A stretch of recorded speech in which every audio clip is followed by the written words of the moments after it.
"Don't go, Leo. Stay here." Leo frowned at Bella's words. Says in a serious voice, "Bella, why can't you hear Daddy calling? You have to go with Daddy." "No, Leo, it can't be my father. Why do I feel like it's the Jinn who want to take us away to harm us? Wait a little and see."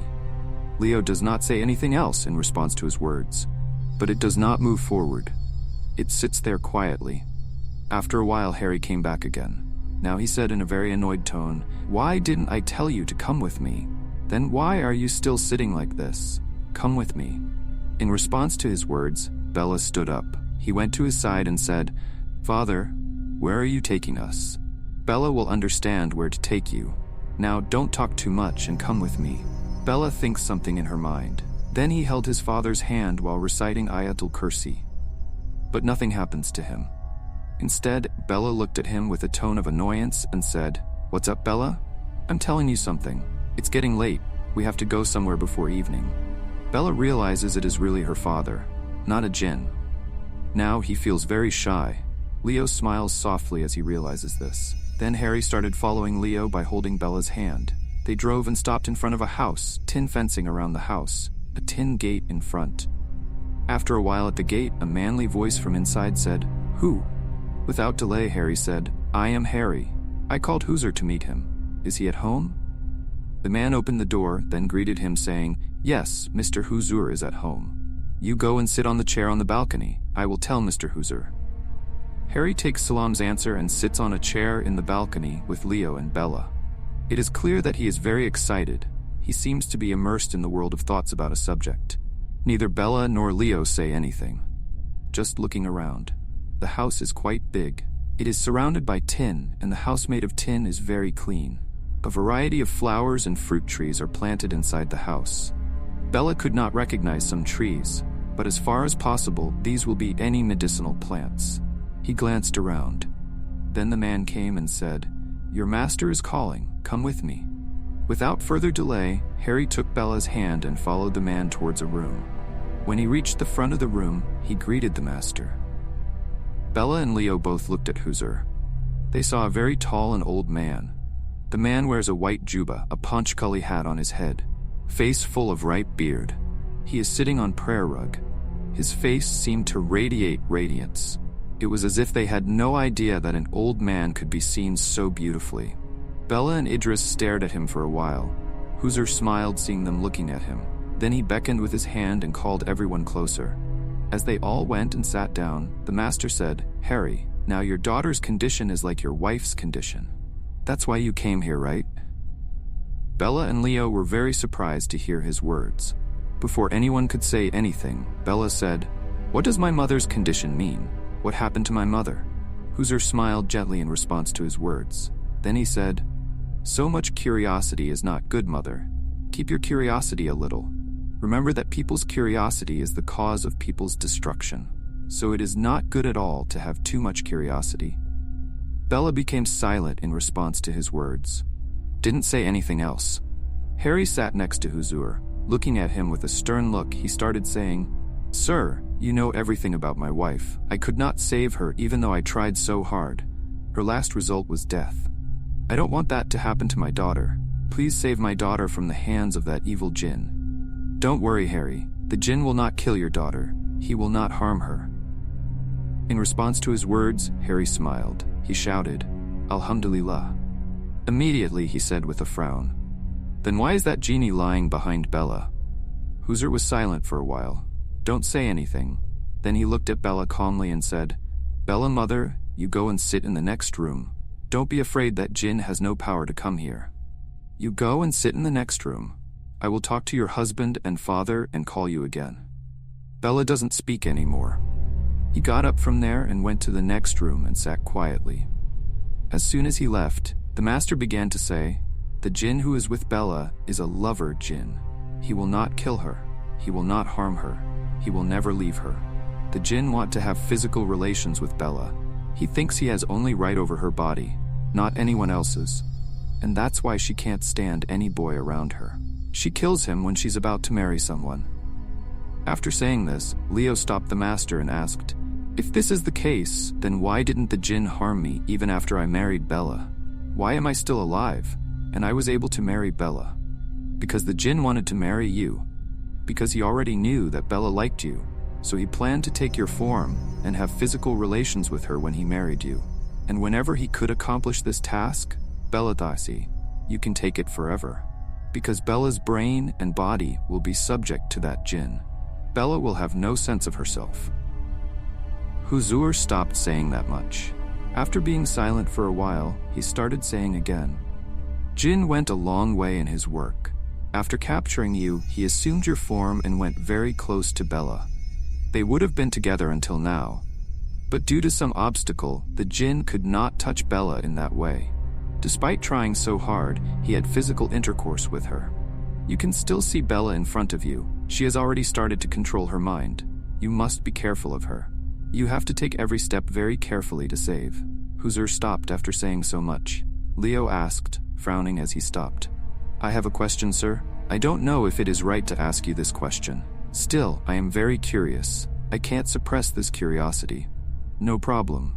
What do you want to know?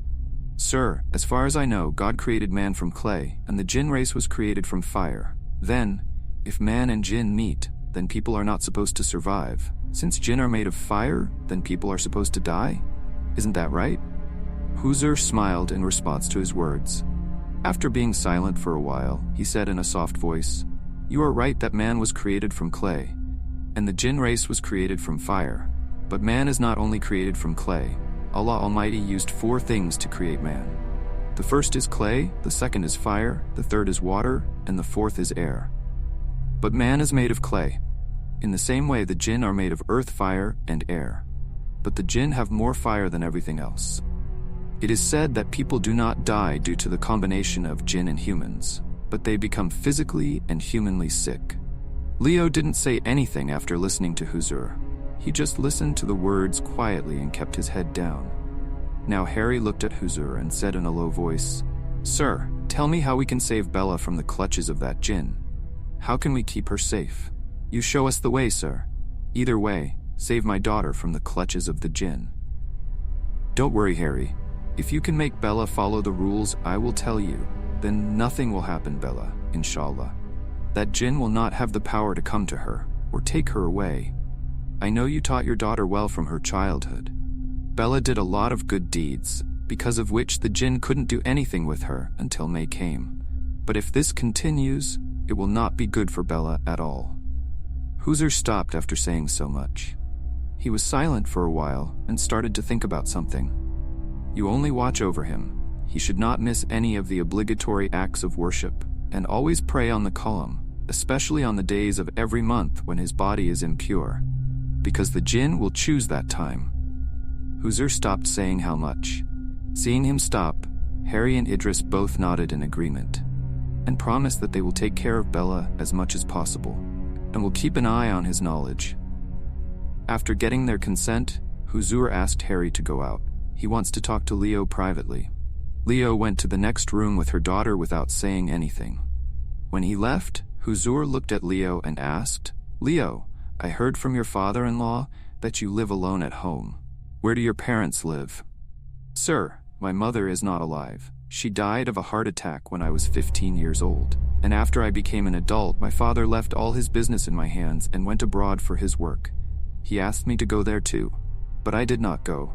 Father returned here. I told you to come. Oh well, from a little silence.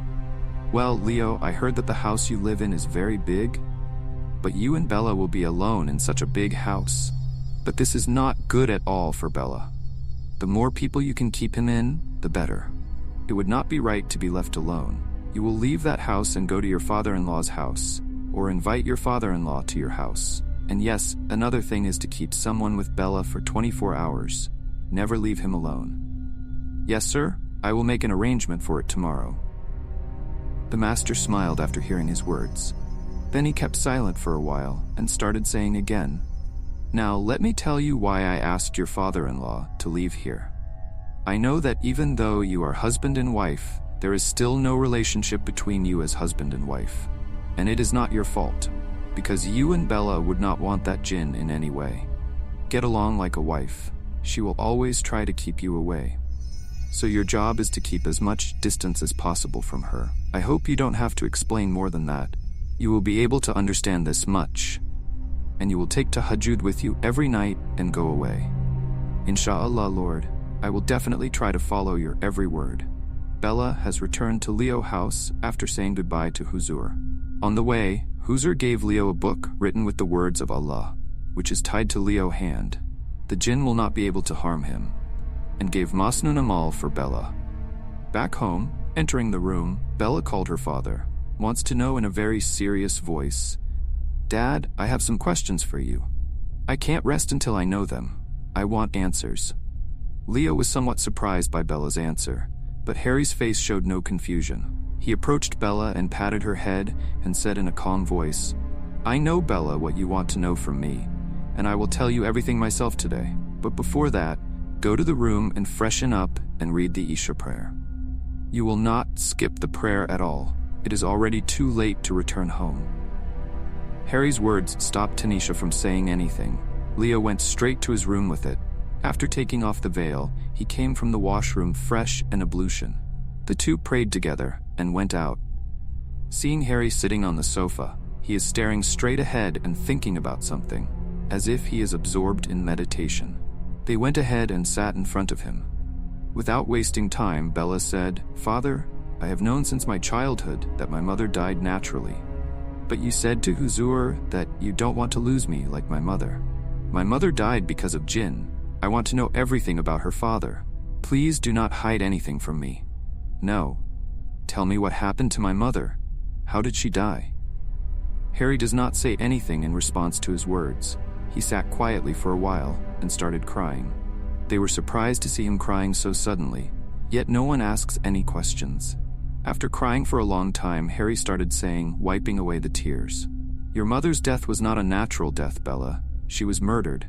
She was murdered by a jinn. And this was done by your grandmother. I mean my mother." Bella and Leo fell from the sky after listening to him. Both were startled and asked together, "Grandma? But why did Grandma do such a thing, Father? We don't understand anything. Your mother was a very poor girl. I married her for love, which your grandmother didn't like at all.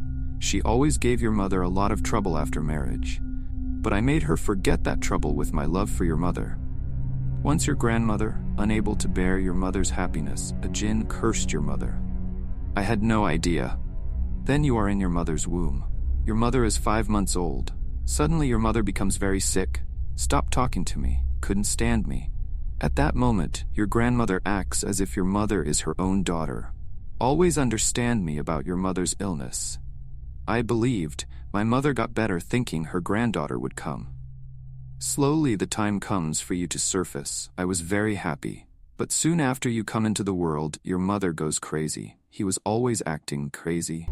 He used to talk nonsense all the time. The man who I never heard utter a bad word was always swearing in obscene language. Then I did not have the help of this master with him. He said that your mother has been blasphemed, which is already working. Now it is not possible to destroy this kufuri. Yet he gave many ilan columns. But your mother was so mad because of the jinn that it was not possible for her to do any deed. Neighbors were fed up because of his madness. Everyone wanted us to leave the village. Then your grandmother might realize her mistake. But by that time, it was already half past. He forgets all his anger when he gets his granddaughter. But there was always some tension. He didn't tell me anything. Thus suddenly one day at noon I heard your grandmother's screams and I went home. I went and saw your mother hanging the veil with a fan.